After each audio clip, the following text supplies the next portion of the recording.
Anna Schutz, Chapter 15. Anna had told me how badly she wanted me to stay alive. I'd never thought that maybe it was because she herself still wanted to be alive. How she would have given anything not to haunt a barracks full of discarded young men. To read a book about something other than Navy SEALs donated to the library. Or kiss someone without making them feel like an icebox. To eat gummy worms and finally taste Chinese food. To not relive her own violent murder or forced abortion.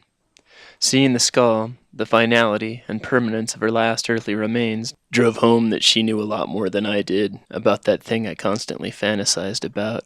So now I was trying to choose life, but it was proving more difficult than I could have known. I was still depressed, and like someone who had Ouija board open some forbidden portal, I was still haunted. The early November sun blazed on the windows of the bus we rode to the caserne across town. I remembered my bus ride through Berchtesgaden when I first arrived there from the States.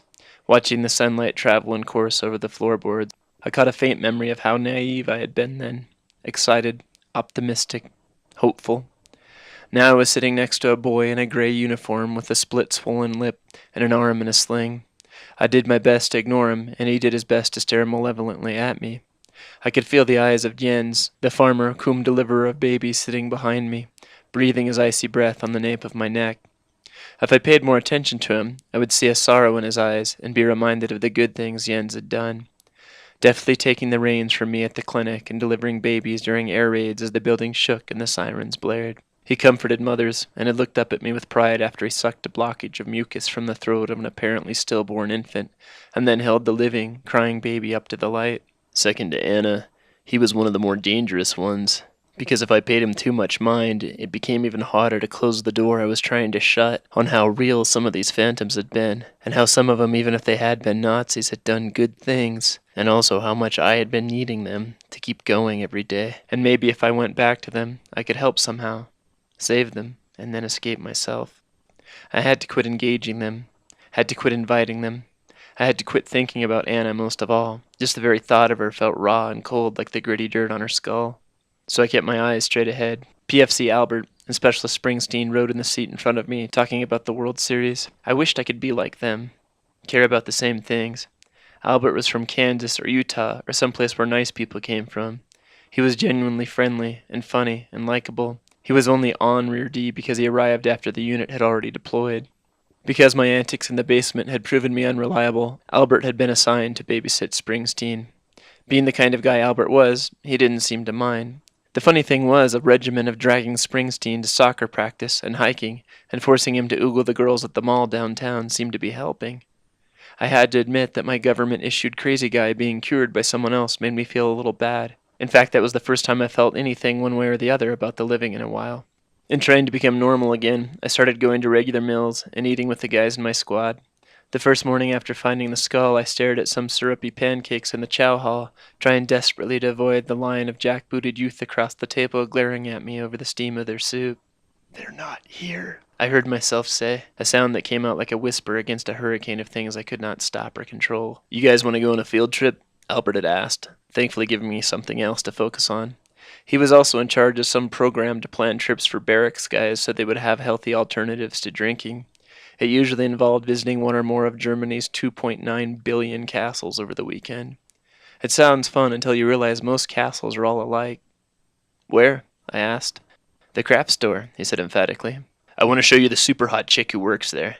"You gonna ask her out?" I asked. The phrase felt vaguely familiar in my mouth, as if that was what I was supposed to ask. "Hope so." "You in?" "Sure," I said, once again feeling funny about agreeing to go anywhere or do anything with someone that had a pulse. The craft shop was part of a hobby shop that was set forth in an effort to try to find something constructive for privates to do that didn't involve drugs or alcohol. See the theme? Both facilities were under a tennis court on the old Panzer Caserne across town. Now on the bus, I listened to Springsteen and Albert engage in an intense conversation about baseball, a sport I always hated. I was tempted to turn to my invisible companion with a split lip and ask how the war was going, but I stopped myself. I had to pretend to care about the living, and after hearing Albert and Springsteen's chatter about grown men being paid millions of dollars to throw balls at each other, I had to admit it was going to be tough. I exited the bus, relieved that Split Lip didn't follow. I didn't look back to see if Jens was still with me, but I couldn't feel him staring at me, so that was a nice start. Once the cowbell over the door clanged in the stuffy little room, I realized what a mistake this was. The craft shop was a pantheon of yarn and fabric and crappy paint-by-numbers kits of unicorns and Mount Rushmores. How do three guys invade a place like this in search of a hot girl, but pretend they're just browsing for some fabric swatches or whatever it is people bought in this place?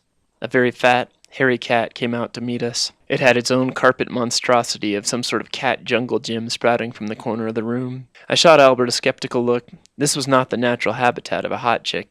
By the look of things, it was the grotto of an aged grandma, perhaps wearing wool socks with Birkenstocks, maybe with a little Wiccan mixed in. An old heavy-set woman with white hair and pigtails peeked at us from an inner office, then waddled out onto the scene. "Hello," she beamed at us happily. "Hello," we said back, like an awkward troop of Boy Scouts on an outing. "Maybe we'll score some milk and cookies anyway," Springsteen mumbled. "What can I help you gentlemen with?" she asked in a funny accent. It sounded like American Southern, but clipped somehow. Germany, especially around American bases, was filled with odd accents. Germans who spoke English well enough they barely had an accent. Some who had learned it so well they sounded British. Germans who had espoused Americans and spent years of their lives in southern armpits like Fort Bragg and Fort Benning, and who now sounded like German rednecks. I pondered this nuance of place for a while, happy not to be thinking about dead folks. Albert fished for a good lie. "We want to get stuff for our moms." "Oh, that is wonderful," said the woman, smiling. "I think I have what you're looking for back here. Sabine," she called to the back room, "can you help these gentlemen?" A bored-looking girl in her late teens or early 20s came out of the back room. Apparently Albert wasn't completely full of crap. The girl was in fact very pretty, and a spark of recognition hit me when I noticed how much she looked like Anna. Every now and then I'd see a girl, especially a German one who looked like Anna, in which Anna's features seemed to ghost over her countenance. Then I'd find myself having trouble breathing. Sabine, the shop girl, began to help my buddies on an imaginary quest for Mother's Day gifts, at least 6 months too early. I felt sad and bored, not really wanting to play along. I tried to keep my thoughts from wandering to the forbidden place, but I saw my own reflection in the glass of a framed jigsaw puzzle of Venice. The acne-scarred private Durer stared at his own reflection next to me as he raised his cigarette up to his mouth. I looked to my left, relieved that at least he was only appearing in reflections. I moved away, hoping to catch up with my buddies. Then I saw him. Anna and her father and 2 other people stood in a black and white photo hanging on the wall behind the counter. Her hair was longer, and she looked a little younger, but it was Anna. Standing behind her, resting a hand on her shoulder, was Mr. Deathshead, his uniform replaced by a suit and tie. There was a woman and a boy also in the photo, who I assumed were her mother and brother. "You like old pictures?" a voice asked, and I jumped. It was the pretty girl's grandmother studying me curiously. With a lot more emotion than I intended, I blurted out, "Where did you find that picture?"